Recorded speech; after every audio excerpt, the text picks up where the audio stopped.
யூசுப் அலைஹிஸ்ஸலாத்துடைய அழகை கண்ட பெண்கள் தன்னுடைய கைகளை தான் வெட்டிக்கிட்டாங்க. வரலாறு தெரியுமா இல்லையா? யூசுப் அலைஹிஸ்ஸலாம் ஸல்லல்லாஹு அலைஹி வஸல்லம் மிஅராஜ் போன நேரம் பார்த்தாங்க. 3வது வானத்துல புகாரில வருது. 1வது வானத்துல யாரு?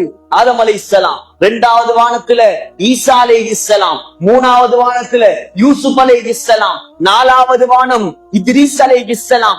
5வது வானம் ஹாரூன் அலைஹிஸ்ஸலாம். 6வது வானம் மூசா அலைஹிஸ்ஸலாம். 7வது வானம் இப்ராஹிம் அலைஹிஸ்ஸலாம். 3வது வானத்துக்கு போனாங்க. யூசுப் அலைஹிஸ்ஸலாம் மர்ஹபன் மர்ஹபன், வருக வருக நபியே, சாலிஹான நபியே, வாங்க வாங்க என்று கூப்பிடுற.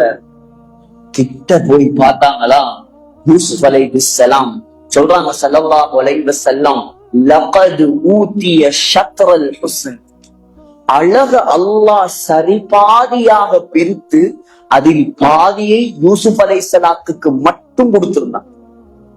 துனியால அப்படி ஒரு அழகு கிடையாது. நம்ம கண்டிருக்கவும் மாட்டோம், காணவும் முடியாது. எவ்வளவு அழகான ஆக்களை கண்டிருப்போம். எங்கேயாவது நாங்க நடு ரோட்ல நின்று அல்லாஹு அக்பர் அல்லாஹு அக்பர், என்ன அழகு என்ன அழகு, யாராவது சொல்லி இருப்போமா? ஆனா யூசுப் அலைஹிஸ்ஸலாத்துடைய சம்பவத்தை அல்லாஹ் சொல்றான்.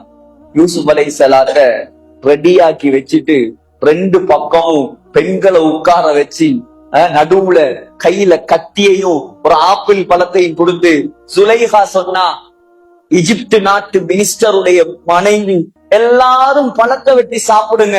பழத்தை வெட்ட ஆரம்பிச்சாங்க. இப்ப சொன்னா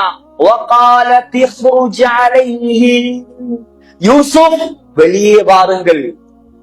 யூசுப் அலைஹிஸ்ஸலாம் பெண்களுக்கு நடுவால் அப்படியே செல்கிறார். யூசுப் அலைஹிஸ்ஸலாத்தை பார்த்த பெண்கள், அல்லாஹ் சொல்கிறான், அவரை கண்ட பொழுது அக்பர்னஹு, எல்லா பெண்களும் அல்லாஹு அக்பர் அல்லாஹு அக்பர் அல்லாஹு அக்பர் என்று தக்பீர் முழங்கி, வகத்தஅன ஐதியஹுன்ன, தங்களுடைய கைகளை வெட்டி கொண்டார்கள்.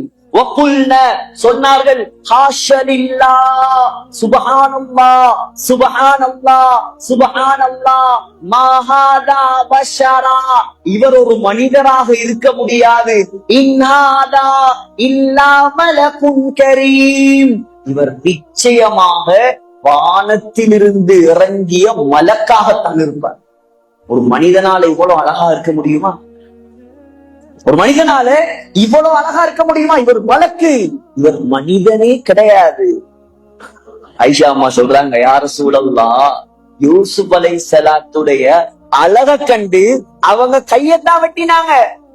லவாமா சுலைஹா லவ் ரஐன ஜபீனஹு லஆஃபர்ன பிகத்இல் குலூபி அலல் ஐதி, சுலைஹாவை படித்த அந்த பெண்கள் உங்களுடைய நெற்றி அழகை மாத்திரம் கண்டிருந்தால், முழுசா பார்க்க தேவையில்லை, நபியுடைய முழு அழகை பார்க்க தேவையில்லை, நெற்றி அழகை மாத்திரம் கண்டிருந்தால் கைகளை வெட்டி கொண்ட பெண்கள் இதயங்களை வெட்டி இருப்பார்.